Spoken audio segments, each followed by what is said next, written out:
ढेला बाबा धन जोर से दबाओ। ढेला बाबा कहीं बाटे जोर से दबाओ। अब कितना जोर से दबाई? हाँ बोल।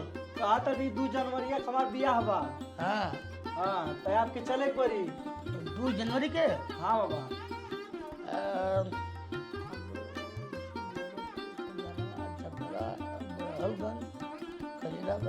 सुना 2 जनवरी के हाँ हमें जाए बा यहाँ सहजनवा।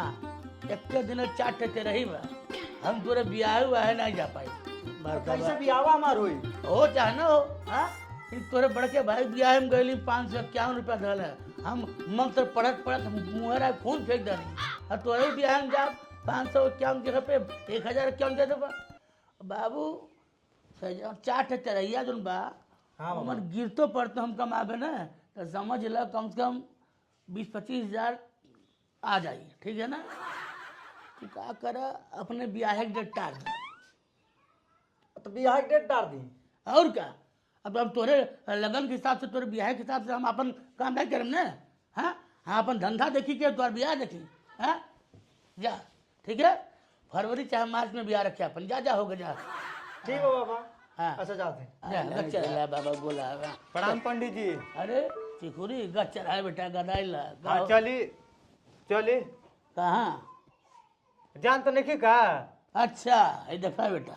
अजवे ने बियावा हो। हाँ सुना बतिया सुना मर्दे। तू तो बाटा साल भर पहले ही से तू अपन मौर मुकुट और सरवानी पहन के घूमा ताटे। हाँ ए मर्द ने आज बिया बटे आज पहिर के सुना, आवत सुना, नहीं। सुना। अगोरा तरह किया बावला आओ बावला आओ बावला। अरे, आइला नहीं। आज तक हो के रहल देखा। तुहार ससुर आइल है ना। हाँ तुहार बाबूजी आइल है ना। हाँ। ठीक है। कहना कि ससुर कहना कि वो ठंडिया में बियावा कैला चरचरा ठंडी चलता मर्दे। हाँ। अब देखा बात है जन्म करला हमार 70 जगह ही बोलावा।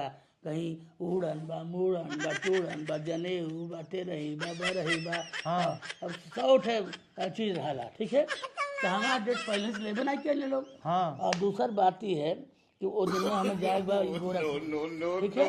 दूध तो रही है दूध ब्याह है। और तोरे ब्याह के दिन हम आ नहीं पाई। हम मना कह जानी लड़का ब्याह बेटा जन बा तो तू दिसंबर से हटा के मई जून में धरी देता।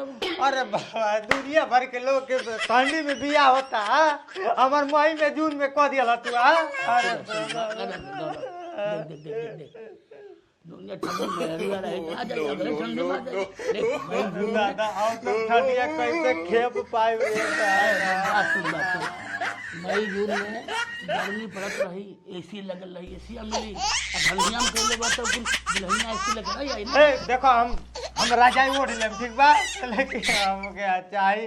अरे दादा देख देख देख अब देखा एक डेढ़ दली भद्रा पड़ गए फिर वह पीटा तक करल। अब मई जून के पहले नहीं तो मार्च में तो मई जून में हमारे पास समय नहीं हो मरते। हमें 13 ही बरई और तो ऐसे नहीं फुर्सत मिलल बा। हम कहाँ तुम्हारे बियाह जा पाई। हम चाहत वाला के मर जाई। सुना अब यह डटे नहीं बा डेट में लिखे। हर महीने जा बियाह अरे करे। दादा देख लो ढेला पंडित बहुत तू अन्याय करतल। हाँ तू अन्याय करतल।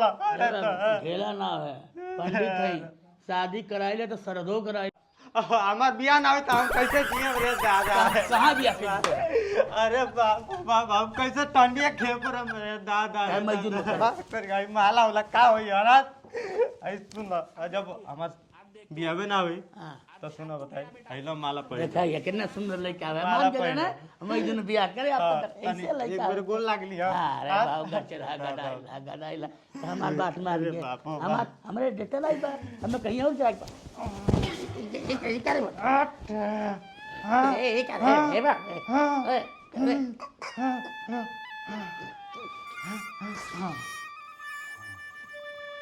बियाह ना हुई कहत न बियाहे ना हुई बियाह होई। देखो अब के तरह बियाह होला।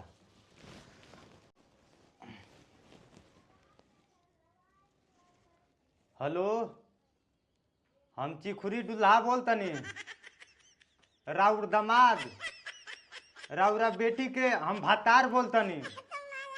ऐसन बा कि पंडित जी कहने हैं कि दिसंबर में शादी हो जाए के चाहिए। काहे से कि अगर दिसंबर में शादी ना हुई तो लड़कनी के बाप मर जाइए। हम तैयार बानी रउरा सीधे गोरखपुर मंदिर पर पहुंची। हम तुरंत आवते बानी। कहत न कि बिया है ना है बिया होई। चलिए ठीक बा रखत तनी प्रणाम।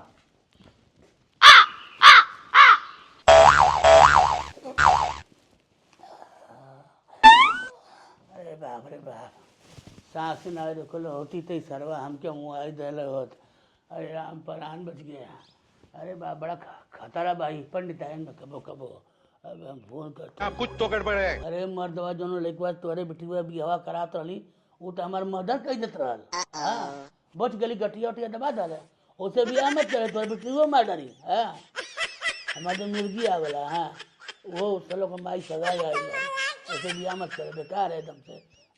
लइकवा मऊगा भी है बियाह मत करे। हाँ ससुर खेल है करिए कर बियाह जन्म में तुहार बियाह नहीं करे तब कर बियाह तू।